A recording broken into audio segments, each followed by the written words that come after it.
अभी 6:10 हो रहे हैं और एम्बुलेंस में हम सभी हैं। अभी 6:50 हो रहे हैं। हम यहाँ पे हॉस्पिटल में हैं और मम्मी को देखो यहाँ पे ऑक्सीजन लग रहा है। और आप देख रहे हैं एनएमडी न्यूज। दोस्तों, आज एक बार फिर से मेरी मौजूदगी है जनपद जौनपुर के थाना सुजानगंज क्षेत्र के अंतर्गत एक ग्राम सभा आती है कुसमौल। यहाँ पे मैं खड़ा हुआ हूँ। मेरे बैकग्राउंड में जिनको आप देख रहे हैं बहुत पीड़ित व्यक्ति हैं। आइए इन्हीं से बात करते हैं कि क्या मैटर है इनका और किस लिए हमारे पास आए हैं। क्या नाम हुआ भैया आपका? मेरा नाम राज है सर। हाँ, बताइए क्या हुआ आपके साथ। मैं दिल्ली में रहता हूँ और 3-4 दिन के लिए गांव आता हूँ। मेरे भाइयों ने मेरी पत्नी को और मेरे बेटे को 13 साल का मेरा लड़का जिसका नाम सुपेंद्र है और बड़ा लड़का जिसका नाम सुंदर है और मेरी पत्नी को हमारे भाइयों ने पूरे परिवार सहित 3 भाभियां हैं, 3 भाई हैं और जिनके 4-4, 5-5 बच्चे हैं। कुल मिला के 15-20 परिवार मिलके हमारे परिवार के ऊपर एक बैग अटैक किए और एक महुआ की जड़ थी, वो पेड़ पहले वो लोग बेच लिए थे। हम यहाँ पे नहीं रहते हैं। 3 महुआ का 2 महुआ का पेड़ था, 2 नीम का पेड़ था। ये लोग पहले ही मेरे न रहने से बेच के खा गए और उसके बाद वो जड़ वहीं पे छोड़ दिए थे। जड़ रास्ते में थी। मैं जब आता था तो पैर में लगता था, हालांकि सबके ही पैर में लगता था वो आते जाते समय। मैं उस जड़ को निकालना चाह रहा था कि यहाँ से निकाल दूं, लेकिन उन लोगों ने आके मेरे ऊपर एक बैग अटैक कर दिए। मुझे भी मारा, मेरे परिवार को भी मारा। मेरे छोटे बेटे सुपेंद्र को उसके सर पे यहाँ पे मारा है, जिससे उन्होंने कुल्हाड़ी से वार किया है। और मेरा बड़ा लड़का जो 17 साल का है उसके यहाँ पीठ पे मारा है, जिसको यहाँ पे काफी गहरी चोट आई है और छोटे लड़के के भी चोट आई है। मैं मौके पर अपनी पत्नी को बचाने के चक्कर में उसकी बेहोशी हालत में मैं कुछ नहीं कर पाया भाइयों के खिलाफ, ना कुछ वहां कर सका। फिर मैं एम्बुलेंस 2 घंटे बाद आई है हमारे घर पे। फिर हम वहां से लेके उनको सुजानगंज अस्पताल में लेके गए हैं। वहां पे भी उनका इलाज हुआ है। उसके बाद हम थाने में गए हैं अपना रिपोर्ट लिखवाने के लिए कि हमारी कोई सुनवाई हो। ये सोचने वाला एक विषय है दोस्तों। जो महुए की जड़ है वही झगड़े की जड़ में तब्दील हो गई। अब सोचने वाली बात है कि छोटी छोटी बातों को लेकर, जैसे इन्होंने बताया, अगर कुल्हाड़ी से वार उन्होंने किया था बच्चे के ऊपर तो कहीं ना कहीं उस बच्चे की जान भी जा सकती थी। अगर वो टेंगारी अच्छे से लग जाती तो शायद वो बच्चा आज जीवित ना होता और जिन्होंने कुल्हाड़ी चलाई थी आज वो जेल में होते। आए दिन आप देख रहे हैं पूरे जौनपुर में कुछ ना कुछ विवाद की स्थितियां उत्पन्न होती रहती हैं। अब भाई साहब भी आए हुए हैं। अच्छा, एक बात बताइए, आप सुजानगंज थाने पे गए, एप्लीकेशन दिए, एफआईआर दर्ज हुआ? एफआईआर दर्ज हुआ, लेकिन वहाँ कोई सुनवाई नहीं, कोई उनके खिलाफ कोई कार्रवाई नहीं हो रही है, जिससे हम लोग इतना परेशान है। अपना घर छोड़ के रिश्तेदारियों में रह रहे हैं। हमें घर से पूरी धमकी मिल रही, दोबारा घर पे आओगे तुम्हें जान से मार दूंगा। इतने बड़े गुंडे हो गए हैं। अब क्या करें, हम डर के मारे अपने छोटे बच्चों के लिए इलाज करवा रहे हैं दूर जाके। और मतलब आप घर पे रह ही नहीं रहे? बिल्कुल नहीं सर, घर पे उनकी गिरफ्तारी किसी की हुई? किसी की नहीं हुई। अब सोचने वाली बात है, जहां एक तरफ योगी जी हमारे बोलते हैं कि हमने हर चौराहे पे यमराज बैठा रखा है, आज वही यमराज एक पीड़ित की मदद नहीं कर रहे हैं। जो दोषी हैं, दोषियों की अभी तक गिरफ्तारी नहीं हुई है, जबकि इन्होंने बताया कि 7-8 लोगों के ऊपर एफआईआर दर्ज है। अब प्रशासन क्या चाहती है मुझे पता ही समझ में नहीं आ रहा है। एक तरफ जहां योगी सरकार जीरो टॉलरेंस की नीति अपनाने की बड़ी बड़ी बातें करती हो, वहां पर एक पीड़ित के साथ ऐसा व्यवहार किया जा रहा है। पुलिस प्रशासन का रवैया कहीं ना कहीं बहुत ही लचर है। एक बात बताइए, आप ऐसे ही डर के मारे कितने दिन तक अपने घर से भागेंगे आप? जब तक हमारी सुनवाई नहीं होगी सर, तब तक हम लोग डर के मारे भाग ही रहे हैं। क्या करें, अपना घर है छोड़ भी नहीं सकते हैं और अपना परिवार लेके बस जब तक इलाज करवा रहे हैं। बच्चों की पढ़ाई लिखाई हमारी बेकार हो रही है। अच्छा, एक चीज मुझे बताइए, आप अभी मुझे ऑफ कैमरा बता रहे थे आपके मैडम जी को बहुत सारी दिक्कतें हैं, क्या क्या समस्याएं आ रही हैं? मैडम जी को इतना मार दिए हैं हमारे, उनके ब्लीडिंग चालू हो गई है। पूरे शरीर में मार दिए हैं, ऐसे ऐसी चोट मारे हैं, यहाँ पे मार दिए हैं, लग गया है, पखुरी पे बहुत ज्यादा लग गई है और जांघ पे मार दिए है, वहाँ पूरा काला निशान पड़ चुका है एकदम।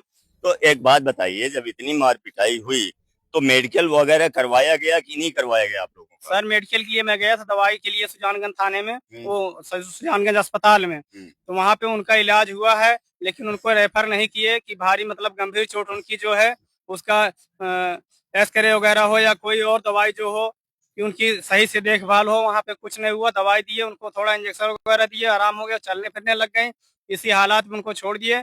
और छोटे लड़के को मेरे, जिसको कुल्हाड़ी से लगी, उसको जौनपुर में भेज दिए थे। उनका मेडिकल रिपोर्ट अभी तक नहीं आया है। देखो रिपोर्ट आता है तो क्या करते हैं यहाँ पे। बाकी हमारे समझ में कुछ नहीं आ रहा, मैं परिवार के खिलाफ क्या करूँ। अब मेरी सुनवाई होनी चाहिए। मैं यही चाहता हूँ कि मेरी सुनवाई जल्द से जल्द हो, कि जिससे मैं अपना परिवार लेके घर पे रहूं। अब एक तरफ जहां मोदी जी बोलते हैं महिलाओं को आगे बढ़ाना है, ऐसे ही महिलाएं पीटी जाएंगी तो आगे बढ़ेंगी क्या? मैं ही नहीं, मेरे साथ पूछता है सारा जौनपुर कि एक महिला के साथ जो बर्बर अत्याचार हुआ और पुलिस प्रशासन के द्वारा उनका मेडिकल भी नहीं करवाया गया। क्यों नहीं करवाया गया? ये तो यहाँ का पुलिस प्रशासन, सुजानगंज का पुलिस प्रशासन, उनको जवाब देना पड़ेगा कहीं ना कहीं कि आपने जब महिला को, जो भैया बता रहे हैं, अगर इनकी बातें सही हैं, इनके आरोप सही हैं, अगर उस महिला को इतनी चोटें आई हैं, जैसा कि ये बता रहे हैं, ब्लीडिंग भी चालू है, ब्लीडिंग कितने दिन से हो रही है? जब मारे थे, दवाई हुई थी यहाँ से, उसके दूसरे दिन से ब्लीडिंग चालू हो गई। 9 अच्छा। तारीख की वारदात है, 9 तारीख को मारे थे, 10 तारीख से उनको ब्लीडिंग चालू हो गई है। अब कहाँ चोट लग गई है, अंदरूनी चोट, तो मैं तो कुछ नहीं देख पा रहा हूँ। जब उनका डॉक्टरी मुआयना वगैरह कुछ हो, जब भी पता लगेगा कहाँ लगी है चोट, कहाँ नहीं लगी। पेट में मारे हैं, बिल्कुल जमीन पे गिरा के, लिटा के। जिसका नाम है सुमन और सोना और शीला, नेहा, रेखा और विशाल, सौरभ, सत्यम, शिवम, कुमारचंद, जयसराज, भीमराज, इतने परिवार हमारे मिलके उनके ऊपर हमला किए थे। बिल्कुल उस समय पे बेहोश की हालत में छोड़ के, उनको छोड़ के गए हैं थाने पे, हमसे पहले पहुंच गए हैं। जो हमारे जयसराज भाई हैं, वो हमारे ब्लॉक प्रमुख के यहाँ रहते हैं। उनके यहाँ खेती बाड़ी, घर द्वार और गोरू बछरू उनका ये देखते हैं, उनके घर का कार्य करते हैं, जिसकी उनकी सुनवाई हो रही है और हमारी कुछ भी नहीं हो रही है। इसलिए हम लोग इतना परेशान है कि हमारी थाने में कोई सुनवाई नहीं हो रही है। ये बताइए, आपके गांव के जो प्रधान जी हैं, क्या नाम है उनका? हमारे गांव के प्रधान जी हैं विजय बिंद। विजय बिंद जी के पास आप लोग नहीं गए कि देखिए मेरे साथ इतना इन्होंने अत्याचार किया, आप मेरा साथ दीजिए? मैं उनसे बात किया प्रधान जी से, उन्होंने बोले कि जो आपके समझ में आए वो कीजिए, तुम्हारे घर का मैटर है, इसमें क्या कर सकता हूँ मैं।